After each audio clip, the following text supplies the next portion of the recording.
Je voudrais en terminant parler un peu de moi. J'ai accepté Christ comme Seigneur et Sauveur le 5 novembre 85 à 9 heures.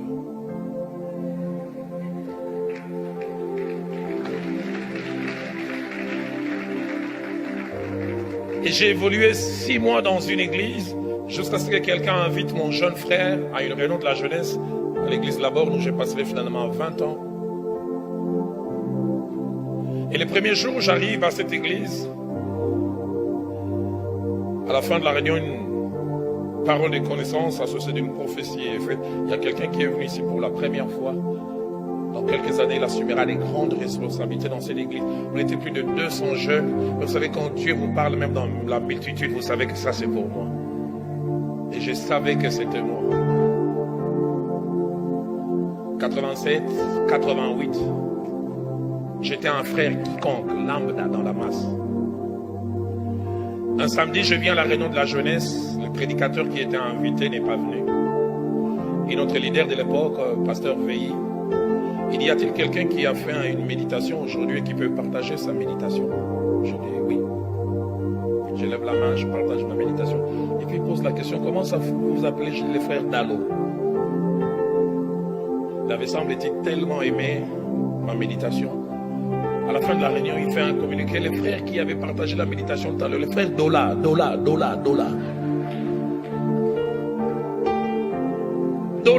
il est où? J'ai levé, mais c'est... Et puis j'ai levé la main, j'ai dit toutes les lettres sont là, mais un peu remplies. C'est pas Dola, c'est Dalo. Il me dit, j'ai une petite équipe avec laquelle je prie chaque mardi. Et quand tu as partagé ta méditation, quelque chose s'est passé dans mon cœur. Je veux que tu joignes mon équipe. Et je commençais à prier avec lui chaque mardi. Une année et demie après, je n'oublie jamais. La nuit de samedi à dimanche, j'ai fait un songe. J'ai vu comme si j'étais dans une équipe de football où il y avait une vingtaine de joueurs.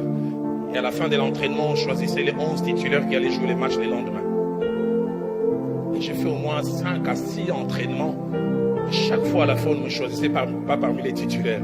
De telle sorte qu'à la fin de l'entraînement, quand on choisissait, j'allais déjà m'échanger parce que je savais qu'il n'y avait rien à espérer. Et puis je vois notre équipe qui va jouer. Alors qu'on était en train de jouer, notre numéro 10 s'est cassé la jambe. Je ne faisais même pas partie des joueurs réservistes, j'étais sur les gradins. Et je vis l'entraîneur en désarroi, il dit, mais le seul numéro 10, le remplacement, c'est Dalo, mais on n'avait pas prévu. Et puis il se retourne vers les gradins, Dalo, il est où? Et je vois, on m'appelle, je vois comment je m'échange, et je commence à me réchauffer. Et je me suis réveillé. Dès l'instant où je me suis réveillé, l'Esprit de Dieu m'a dit, tu vas remplacer quelqu'un.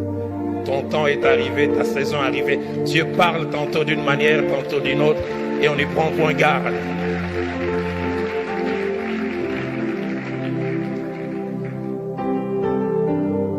Et les dimanches, j'arrive au culte, mon leader, le pasteur Veilly, dit, à partir de demain, j'ai séminaire à l'extension de la Borne, la première grande église de la Borne, pour ceux qui connaissent l'église des Larches.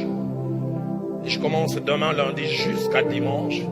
Et je voudrais que demain, tu m'accompagnes. Tu m'as mis à cœur que tu sois le seul à m'accompagner. On va prier de 9h jusqu'à midi. Et puis vers 14h, on va aller au lieu de la réunion. J'arrive chez lui à 8h30. On commence à prier. En général, c'était quelqu'un bulldozer dans la prière. Mais il ne carburait pas. Plus tard, je suis qu'il faisait le palu. Vers 10h, il dit, Dalo, prie seul. Je priais, puis vers midi, il m'appelle et dit, j'ai l'impression que je ne pourrais pas aller prêcher. Et puis il a pris une feuille, il a commencé à écrire une lettre avant de mettre dans l'enveloppe. Il dit, je voudrais que tu lises avant que je me donne. Je n'ai jamais oublié. Il écrit au pasteur titulaire, du moins celui qui l'avait remplacé parce que le pasteur titulaire était en déplacement. Il dit, ce jeune homme est pour moi comme Timothée pour Paul.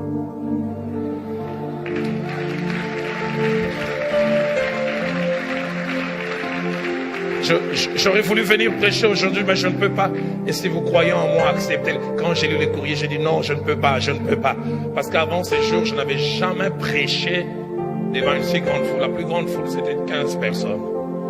Et là, on m'a exposé dans une église de plus de 1500 personnes. Il m'a dit, mets-toi à genoux. Et quand je voulais hésiter, je me suis rappelé du songe. Oh, le numéro 10 était blessé.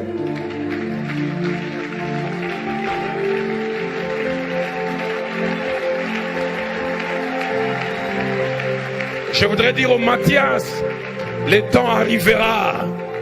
J'aimerais dire au Mathias, le temps arrive, mais ça ne s'arrête pas là. J'arrive ces jours-là, je n'ai jamais oublié. À l'époque, Dieu ne m'avait pas encore donné l'autorisation de bâtir mon corps. J'ai la moitié de ce que je suis aujourd'hui. Je vais avec ma Bible et les courriers.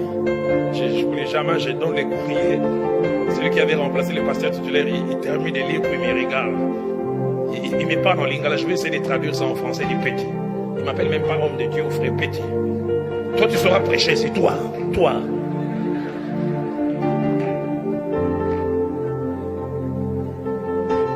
Et puis il me dit, attends, on va délibérer si tu prêches ou pas. J'étais là à 5 mètres, ils étaient à 8 en train de délibérer. Je prie, je dis, Seigneur, que ta volonté soit faite. Je n'ai jamais oublié quand il revient, il dit, on a décidé, tu prêches, mais aujourd'hui c'est nous. Il ajoute, on te donne 45 minutes. Il me dit, petit, si tu dépasses 1 minute, il m'a appelé tout le temps petit, petit.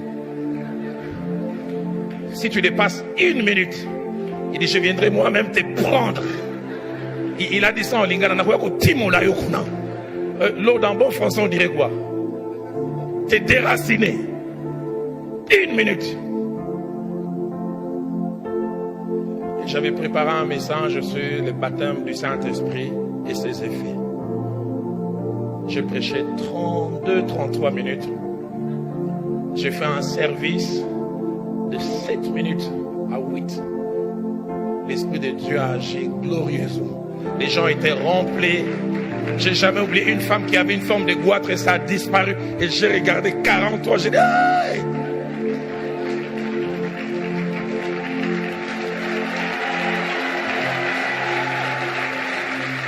J'ai jamais oublié. Mohamed, à 44, je vais lui donner le micro. Il dit, continue.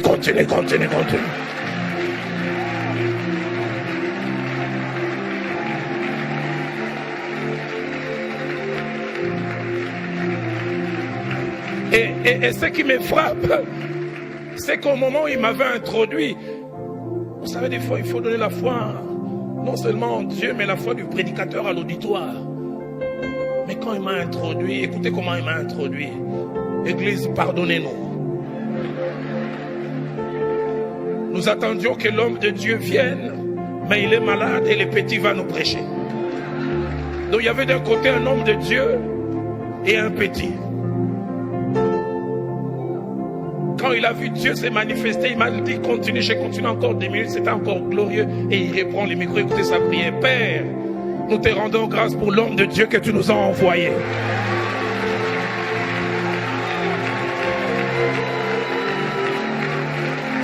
Quelle promotion! 1 heure avant, j'étais le petit. Et je deviens un homme de Dieu. Et il ne s'arrête pas là. Il dit même si pasteur Veille guérit, l'homme de Dieu va continuer. Et j'ai prêché comme ça de lundi jusqu'à dimanche. Et j'ai terminé dimanche, Mohamed. Je vais mercredi à notre église de plus de 1200, 1500 personnes. J'ai m'assieds dans la masse. Mon pasteur qui ne me connaissait pas, je ne savais pas que les échos étaient arrivés chez lui.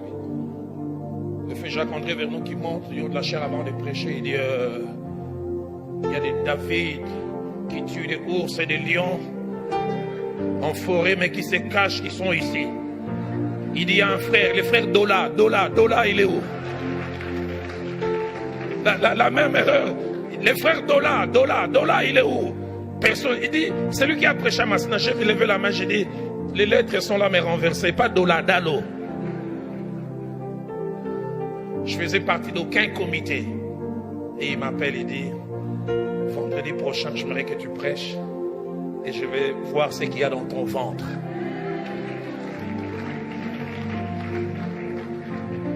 Et le vendredi, je viens, je prêche. Touché, et tu prêches encore mercredi. 1 année après, je faisais partie du comité de l'équipe. Et 2 ans après, je devenais son pasteur assistant.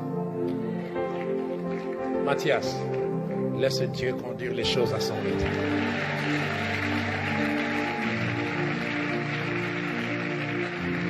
Donne-nous des Matthias quand ils ont raté le choix des 12, il reste encore.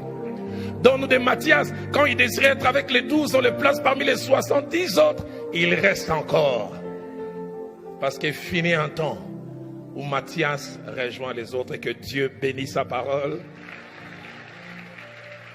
Est-ce qu'on peut acclamer le grand Dieu?